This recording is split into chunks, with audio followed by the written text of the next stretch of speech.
Okay, so இப்போ நம்ம என்ன பார்க்க போகிறோம் அப்படின்னா வந்து Civil3Dயில் வந்து ஒரு blank ஃபைல் எப்படி ஓப்பன் பண்ணுறது, டெம்ப்ளேட்னா என்ன, ட்ராயிங்னா என்ன, டிடிபிஜி டிடிபிடி ஃபார்மேட்டுக்கு என்ன டிஃப்ரென்ஸ் அப்படின்றத பற்றி பார்ப்போம். ஸோ இப்போ நீங்கள் பார்த்தீங்கன்னா மேலே ட்ராப் டவுனில் போனீங்கன்னா உங்களுக்கு வந்து ஒரு நியூன்னு ஒரு ஆப்ஷன் இருக்கும், அது கீழே வந்து ஒரு ஓப்பன்னு ஒரு ஆப்ஷன் இருக்கும்.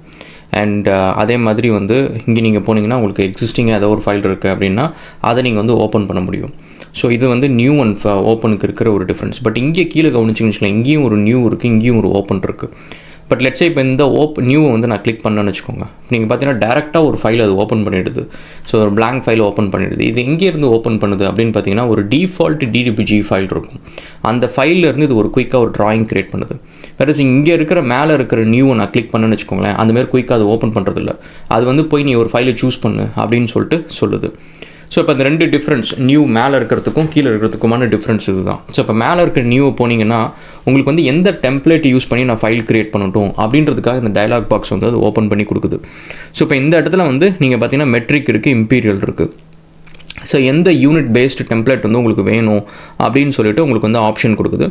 ஸோ முக்கால்வாசி மெட்ரிக் கண்ட்ரீஸ் வந்து நான் டீல் பண்ணது எல்லாமே வந்து மெட்ரிக் கண்ட்ரீஸ் தான். ஸோ உங்களுக்கான டெம்ப்ளேட் எது அப்படின்னு பார்த்தீங்கன்னா வந்து மெட்ரிக் இருக்கும். நீங்கள் மெட்ரிக் கண்ட்ரியில் இருந்தீங்கன்னா மெட்ரிக் இருக்கும், இல்லைனா இம்பீரியல். ஸோ இப்போ நீங்கள் அந்த டெம்ப்ளேட்டை நீங்கள் ஒரு பர்டிகுலர் டெம்ப்ளேட்டை நீங்கள் சூஸ் பண்ணிவிட்டு அந்த ஃபைலை நீங்கள் ஓப்பன் பண்ணிட்டீங்க அப்படின்னா, ஸோ லெட்ஸே இப்போ நம்ம வந்து இது மெட்ரிக் நம்ம சூஸ் பண்ணலாம். சூஸ் பண்ணிட்டு அண்ட் இது நீங்கள் ஓப்பன் பண்ணிட்டீங்க அப்படின்னா இப்போ என்னென்னா டேரெக்டாக வந்து ஒரு டிடிபிஜி ஃபைல் க்ரியேட் ஆகிடும். ஸோ இப்போ நீங்கள் பார்த்தீங்கன்னா டிடிபிஜி, ஏன்னா இந்த டெம்ப்ளேட்லேருந்து நம்ம ஒரு காப்பி எடுத்துக்கிட்டு அதை வந்து ஒரு டிடிபிஜி ஃபைலை நம்ம க்ரியேட் பண்ணிட்டோம். இப்போ நம்ம என்ன பண்ணணும் அப்படின்னு பார்த்தீங்கன்னா சேவ் பண்ணணும். ஸோ சேவ் ஆஸ் ரெண்டுமே வந்து it takes you to the same place. Save வந்து எக்ஸிஸ்டிங்காக ஃபைல் ஆல்ரெடி சேவ் ஆகிடுச்சுன்னா அது மேலே ஓவர் ரைட் பண்ணிட்டோம்.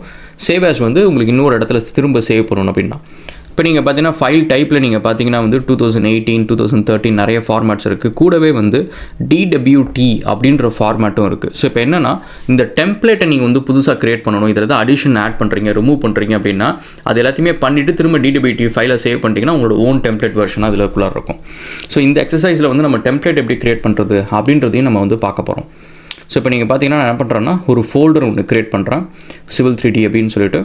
ஸோ அந்த ஃபோல்டரை ட்ராக் பண்ணி லெஃப்ட் சைடில் வந்து நான் போட்டுடுறேன். ஸோ தட் இது வந்து ஃபேவரட்ஸ் பாக்ஸ் அப்படின்றது. ஸோ இங்கே எப்போ பார்த்தாலும் நம்ம வந்து சேவ் ஓப்பன்லாம் பண்ணுறப்போ வந்து இந்த ஃபோல்டர் இருக்கும், நம்ம குயிக்காக அந்த ஃபைல்ஸ் வந்து நம்ம எக்ஸசைஸ் ஃபைல்ஸை நம்ம ஆக்சஸ் பண்ணிக்க முடியும். ஸோ இப்போதைக்கு நம்ம ஒரு நேம் ஒன்று கொடுத்துடலாம். லெட்ஸே வந்து ஃபஸ்ட்டு மெட்ரிக் ஃபைல் அப்படின்ற மாதிரி ஒரு நேம் ஒன்று கொடுத்துட்டு இதை நம்ம சேவ் பண்ணிடலாம். ஓகே, இப்போ நீங்கள் சேவ் பண்ணிட்டீங்க அப்படின்னா இந்த ஃபைல் வந்து இந்த இடத்துல இப்போ சேவ் பண்ணுறது மட்டும் இல்லை, ப்ளஸ் வந்து நீங்கள் ஃப்யூச்சரில் வந்து ஏதாவது ஒரு அப்டேட்ஸ் நடக்குது எதுனாலுமே சரி Ctrl+S யூஸ் பண்ணி குயிக்காக சேவ் பண்ண கற்றுக்கோங்க. இல்லைனா இந்த மெனுவில் போய்ட்டு இங்கே கிளிக் அண்ட் சேவ்னு ஆப்ஷன் இருக்கும், இதை நீங்கள் சேவ் பண்ணுங்கள். ஏன்னா நீங்கள் ஆட்டோகேடை தாண்டி நீங்கள் யூஸ் பண்ணுற எல்லா அப்ளிகேஷனும் 3ds Max, Revit, Inventor எல்லாமே பார்த்தீங்கன்னா ஒரு காம்ப்ளெக்ஸான ஸ்ட்ரக்சரில் ஒர்க் ஆகும். ஸோ அதில் வந்து நீங்கள் இந்த சேவ் பண்ணுற பழக்கம் உங்களுக்கு இல்லை அப்படின்னா இன்றைக்கோ ஒரு நாள் வந்து நீங்கள் செஞ்ச ஹவர்ஸ் கணக்கான ஒர்க்கு போயிடும். ஸோ அதனால் முக்கால்வாசி வந்து இந்த கண்ட்ரோல் கீயை ஹோல்ட் பண்ணி எஸ் கிளிக் பண்ணிங்கன்னா சேவ் ஆகிடும். ஸோ இந்த பழக்கத்தை வந்து நீங்கள் ஒரு சின்ன ஹேபிட்டாகவே வச்சுக்கோங்க and it will be useful for you. Okay, so இப்போ அதே மாதிரி வந்து இந்த ஃபைல் வந்து நம்ம சேவ் பண்ணி முடிச்சாச்சு. இப்போ இந்த ஃபைல்குள்ளார என்ன இருக்குது அப்படின்னு நீங்கள் போய் பார்க்கணும் அப்படின்னு பார்த்தீங்கன்னா உங்களோட டூல் ஸ்பேஸ் தான் pretty much யாருக்குமே சொன்ன மாதிரி வந்து Civil3D டூல் ஸ்பேஸ் தான். பட் அது போகிறதுக்கு முன்னாடி வந்து நம்ம இந்த லேயர் லிஸ்ட்டில் நீங்கள் போனீங்கன்னு வச்சுக்கோங்களேன், இந்த ஆட்டோகேட் யூஸ் பண்ணுறவங்களுக்கு இது கொஞ்சம் ஷாக்கிங்காக இருக்கும். ஏன்னா ஆட்டோகேட்டில் வந்து நீங்கள் புதுசாக ஒரு ஃபைல் க்ரியேட் பண்ணிங்கன்னா உங்களுக்கு ஒரே ஒரு லேயர் தான் இருக்கும், 0 லேயர் மட்டும்தான் இருக்கும்.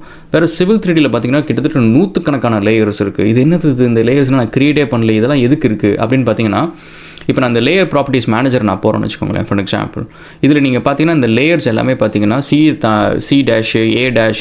அப்படின்னு சொல்லிட்டு நிறைய லேயர்ஸ் இருக்கும்.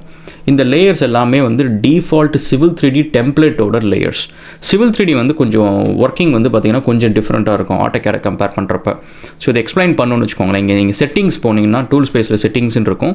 ஸோ இப்போ பாயிண்ட்டு சர்ஃபேஸ்லாம் இருக்குல்ல, இதுவே வந்து நீங்கள் பாயிண்ட்டு சர்ஃபேஸ்லாம் வந்து எக்ஸ்பேண்ட் பண்ணிங்க அப்படின்னா செட்டிங்ஸில் உங்களுக்கு வந்து சர்ஃபேஸ் ஸ்டைல்னு இருக்கும். இதில் ஏதோ ஒரு விஷயத்தை வந்து நீங்கள் உள்ளார போயிட்டு ரைட் கிளிக் பண்ணி ப்ராப்பர்ட்டிஸில் போயிட்டு டிஸ்பிளே டேப் அப்படின்னு சொல்லிட்டு போயிட்டீங்கன்னா ஒரு சர்ஃபேஸ் ஸ்டைலில் வந்து பார்த்திங்கன்னா பாயிண்ட்டு, ட்ரையாங்கிள், பார்டரு, இந்தமாதிரி மேஜர் கான்டோர், மைனர் கான்டோர், இந்த மாதிரி மல்டிபிள் ஆப்ஜெக்ட்ஸ் இருந்து தான் ஒரு சர்ஃபேஸ் ஸ்டைல்.